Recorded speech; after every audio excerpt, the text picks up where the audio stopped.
Magandang araw mga SSS pensioners and members. Sa araw po na ito, ating pag-uusapan ano ba ang mga SSS benefits na hindi pa natin nalalaman. Alam ba natin na ang SSS ay have so much to offer? At ngayong araw po, ipapahayag ko lahat nang sa gayon po ay malaman ninyo at ma-educate kayo sa bagay na ito. Kaya naman, inaanyayahan kita na tapusin mo ang video nito hanggang sa dulo nang sa gayon makuha mo ang punto ng video kong ito. At kung ikaw ay bago pa lang sa aking YouTube channel at gusto mo ang ganitong content na pinag-usapan ang mga benepisyo o anong mga bagay na related sa ating mga senior citizens, ay i-subscribe mo na at i-bell notification mo na para taga-upload ko ay ma-update ka. At hindi ko napapatagalin pa na pag-usapan ang bagay na ito. Let's go! Merong 7 benepisyo na pwedeng mai-offer at ma-avail ng mga SSS pensioners at members. At sa araw po na ito, isa-isahin natin yan. Nasa gayon po ay meron tayong makuha ng mga magandang impormasyon na hindi pala natin alam na ngayon pa lang natin malalaman. So, simula tayo sa una. Ang sickness benefit po ang pinakauna nating pag-uusapan.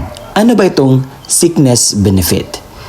Ito ay daily cash allowance po na bayad sa mga araw na hindi makapagtrabaho ang isang miyembro sa kadahilanan po ng sakit o pagka-injury.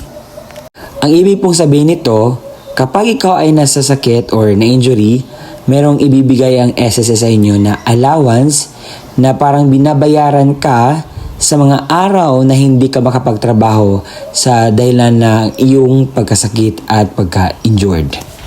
Pangalawa ay babae lang po ang magkaka-relate nito. Ito ay ang maternity benefit. Ito ay daily cash allowance din granted sa mga babae na miyembro na hindi makapagtrabaho sa kadahilanan po ng pagpanganak or miscarriage, emergency, termination of pregnancy.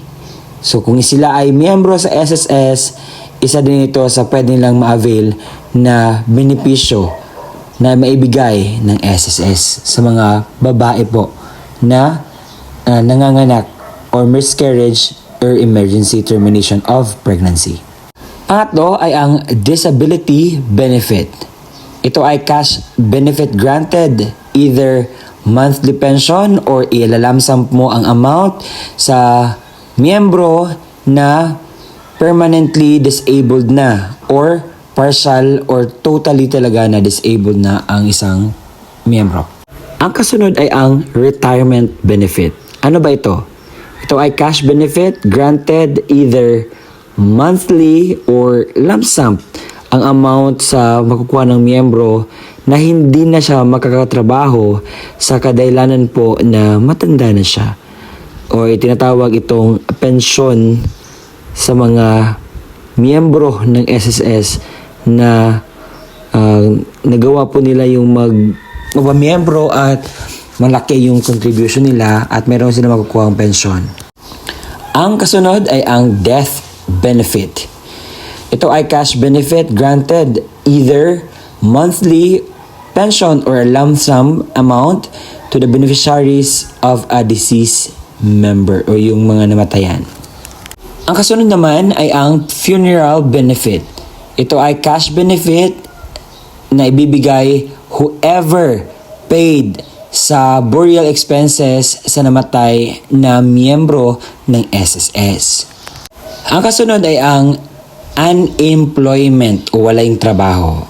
Ang cash benefit granted to covered employees including kasambahays and OFWs who are involuntarily separated from the employment. So meron po kayong pwedeng makuhang benepisyo na galing sa SSS. Actually, napakaganda na programa ng SSS dahil meron po silang maibigay sa ating mga minamahal na miyembro o mga pensyonado. Kaya naman, kung hindi mo pa alam ang ganitong bagay, now you know.